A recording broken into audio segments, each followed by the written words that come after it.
I never imagined my life would unravel in a single afternoon, but it did. My name is Dominic. I'm 38, and I've been married to Clara for 12 years.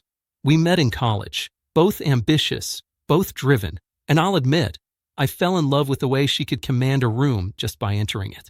She was magnetic, witty, and, honestly, the kind of woman every man dreams of being with. For the first few years, our marriage felt effortless.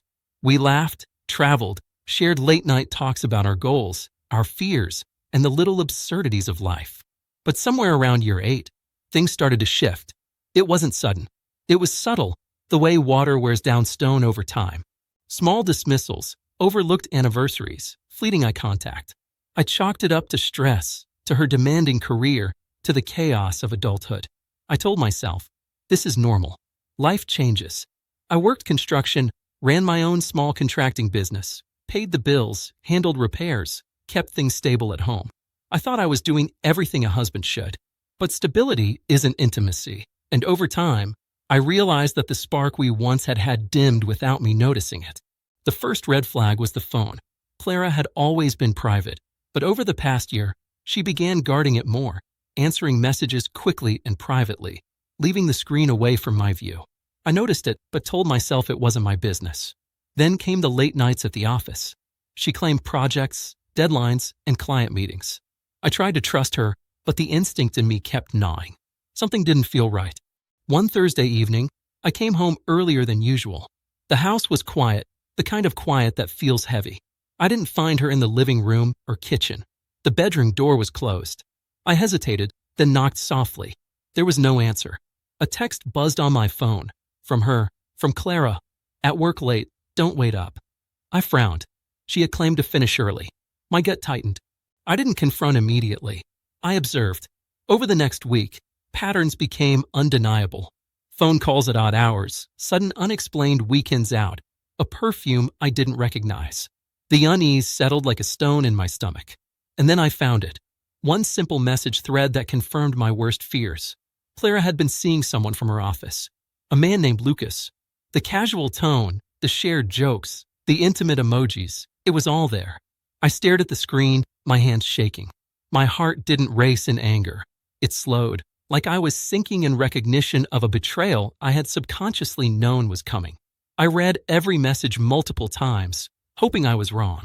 I wasn't. That night, I went to bed next to her, pretending nothing was wrong. She was scrolling her phone, distant, half smiling at something Lucas had texted. I lay awake, staring at the ceiling, feeling the weight of the years spent building a life with someone who was emotionally elsewhere. I tried to rationalize. Maybe it's a phase. Maybe it's stress. But deep down, the clarity grew. She had chosen someone else, and I was left with the ruins of what I thought we shared. I didn't yell. I didn't slam doors. I didn't throw accusations. I just sat there, letting the silence engulf me, letting the truth settle like ash in my chest. The next morning, I went to my office. My hands were steady, my mind unervingly calm. I knew what I had to do.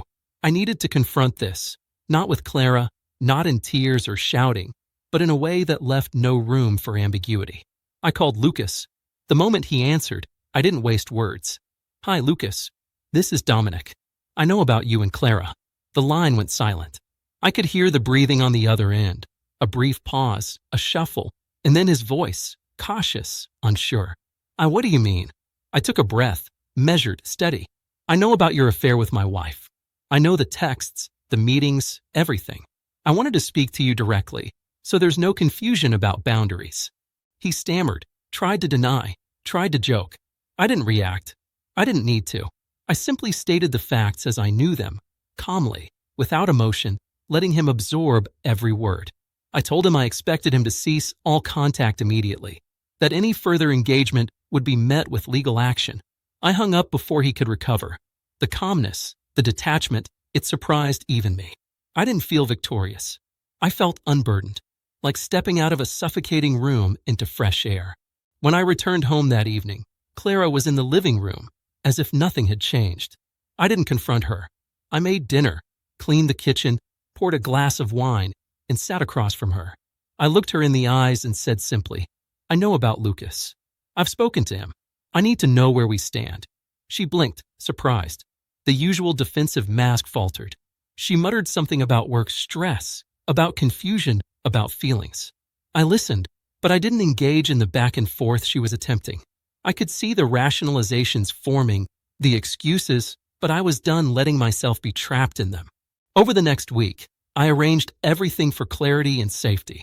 Finances were checked, accounts verified, any shared access monitored.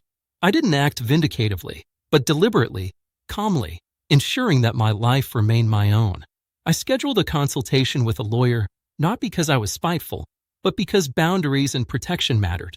Clara noticed the shift in me, the subtle coldness that had replaced my usual warmth. She attempted to reach out, to explain, to manipulate, to guilt. I maintained the same calm, detached demeanor. Nothing changed. The truth was unassailable, and I had finally embraced the clarity that comes from facing betrayal with dignity, not rage. It was the first time in months that I slept without the weight of uncertainty pressing on my chest. The house felt different, neutral, almost peaceful. For the first time in years, I recognized my own space, my own value, and my own capacity for self-respect. The affair, the betrayal, the endless questions, they no longer had control over my emotions. I had control. I had clarity.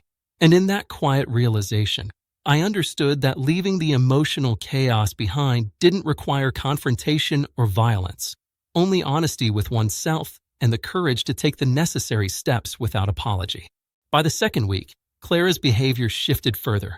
She noticed my calm, the absence of desperation, the unshakable dignity in my voice and actions. She asked questions, attempted to charm, attempted to negotiate. I responded with precision, facts, boundaries, and clarity. There was no room for manipulation. Every step I took was deliberate, every word measured. The affair would end. The boundaries were clear, and I had reclaimed my life without losing my composure. Looking back, I realized that betrayal isn't always loud. It doesn't always come with arguments or chaos. Sometimes it's quiet, slow, creeping into everyday life until the world you knew is subtly dismantled. But the way out is always calm, deliberate, and anchored in self-respect. I didn't need revenge. I didn't need to yell. I didn't need to beg. I needed clarity, honesty, and the courage to protect myself. Speaking to Lucas directly, handling my boundaries, reclaiming my space. That's what gave me power. That's what restored my dignity. And for the first time in a long time, I felt unshakably, undeniably, in control of my life again.